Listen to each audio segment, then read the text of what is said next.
अऊज़ुबिल्लाहिमिनश्शैतानिर्रजीम बिस्मिल्लाहिर्रहमानिर्रहीम अस्सलामु अलैकुम वरहमतुल्लाहि वबरकातुहू। नाज़रीन, हमने अपनी गुज़िश्ता वीडियो के अंदर सूरह अल-कसस की आयत नंबर 77 तक का उर्दू तर्जुमा पढ़ लिया था और आज की इस वीडियो के अंदर हम इंशाअल्लाह सूरह अल-कसस की आयत नंबर 78 से उर्दू तर्जुमे का आगाज़ करेंगे। बिस्मिल्लाहिर्रहमानिर्रहीम। तो एक रोज़ कारून बड़ी आराइश और ठाठ से अपनी कौम के सामने निकला। तो जब लोग दुनिया की ज़िंदगी के तालिब थे, कहने लगे कि जैसा माल व मता कारून को मिला है, काश ऐसा ही हमें भी मिले, वो तो बड़ा ही साहिब नसीब है।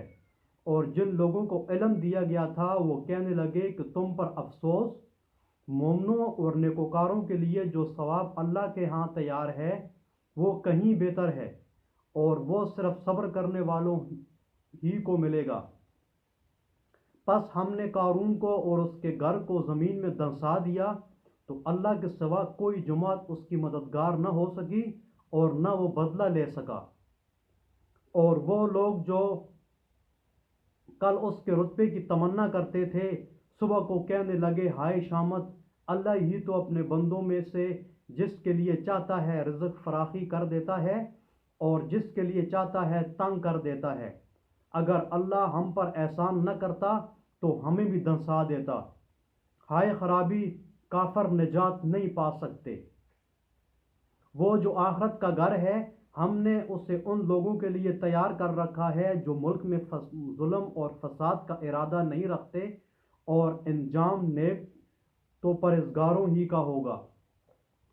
जो शख्स नेकी कर लेगा उसके लिए उससे बेहतर सिला मौजूद है, और जो बुराई लाएगा तो जिन लोगों ने बुरे काम किए उनका बदला भी उसी तरह का मिलेगा जिस तरह के वो काम करते थे। ए पैगंबर सल्लल्लाहु अलैहि वसल्लम, जिस अल्लाह ने तुम पर कुरान के अहकाम को फ़र्ज किया है वो तुम्हें बाज़गश्त की जगह लौटा देगा। कह दो कि मेरा परवरदिगार उस शख्स को भी खूब जानता है जो हिदायत लेकर आया, और उसको भी जो सरी गुमराही में है।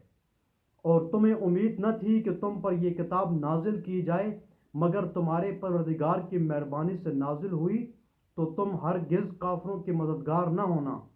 और वो तुम्हें अल्लाह की आयतों की तबलीग से बाद इसके कि वो तुम पर नाजिल हो चुकी हैं रोक न दें, और अपने परवरदिगार को पुकारते रहो और मुशरिकों में हरगिज़ न हो जियो। और अल्लाह के साथ किसी और को महबूद समझ कर न पुकारना, इसके सिवा कोई माबूद नहीं।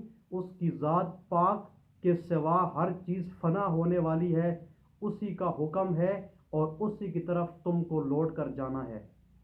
सदक़ल्लाहुल अज़ीम।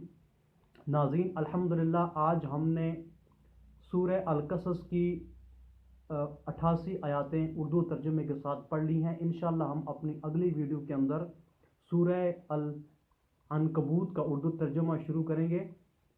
तो उम्मीद है आप जो लोग मेरी वीडियो देखते हैं वो आप ज़रूर उसमें से कुछ ना कुछ हासिल कर रहे होंगे, और इंशाअल्लाह आप ख़ुद भी कोशिश करें, कुरान मजीद को खोलें, उसको तर्जुमे के साथ पढ़ें, और आपको बहुत ज़्यादा इल्म होगा। आपकी ज़िंदगी के अंदर इंशाअल्लाह ज़रूर निखार आएगा। आप अल्लाह के कलाम को समझ सकेंगे, आप सही शरीयत को समझ सकेंगे, वो अहकाम जो अल्लाह ने नबी सल्लल्लाहु अलैहि वसल्लम को बताए थे, और उसके बाद जो वो अहकाम जो हम पर फ़र्ज़ हैं उनकी समझ आपको आएगी। अगर आप रोज़ाना यानी कि उसकी अरबी और तर्जुमा पढ़ने के लिए आपके पास टाइम नहीं है, आप रोज़ाना नहीं पढ़ सकते, तो एक दिन आप थोड़ी सी आयतों की अरबी पढ़ लें और दूसरी दिन उन्हीं आयतों की आप तर्जुमा पढ़ लें, तो ये आपके लिए बहुत ज़्यादा आसान होगा। और इसको तरतीब वार पढ़ें, क्योंकि एक सूरत के ख़त्म होने के बाद नई सूरत के जो नए अहकाम होते हैं वो तरतीब वार शुरू होते हैं। तो ऐसा ना हो कि एक दिन आप एक तरफ एक रुकू पढ़ा आपने किसी सूरत का, दूसरे दिन आपने किसी और जगह से पढ़ लिया।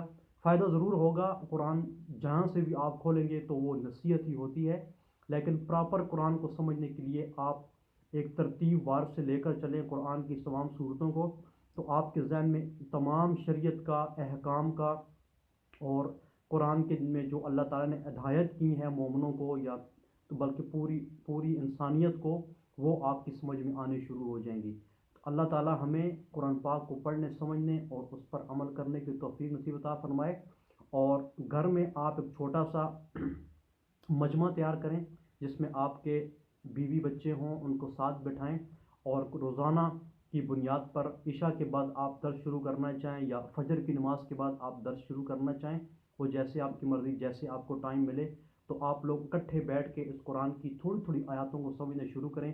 جوں آپ اس قرآن کو پڑھتے جائیں گے، سمجھتے جائیں گے، تو آپ کا دل لگے گا کہ ہم مزید پڑھیں، کہ آگے آنے والے اسٹیپ میں اللہ تعالیٰ قرآن مجید کے اندر کیا ارشادات فرما رہا ہے۔ تو آپ کا دل لگے گا، آپ کی سوچ نکھرے گی، آپ کی زندگی میں خوشحالی آئے گی۔ قرآن پڑھنے سے آپ کو ہر طرح کی شفا ملے گی، کیونکہ قرآن کے اندر شفا ہے، اور آپ کا دل مضبوط ہوگا، آپ زندگی میں کبھی گھبرائیں گے نہیں۔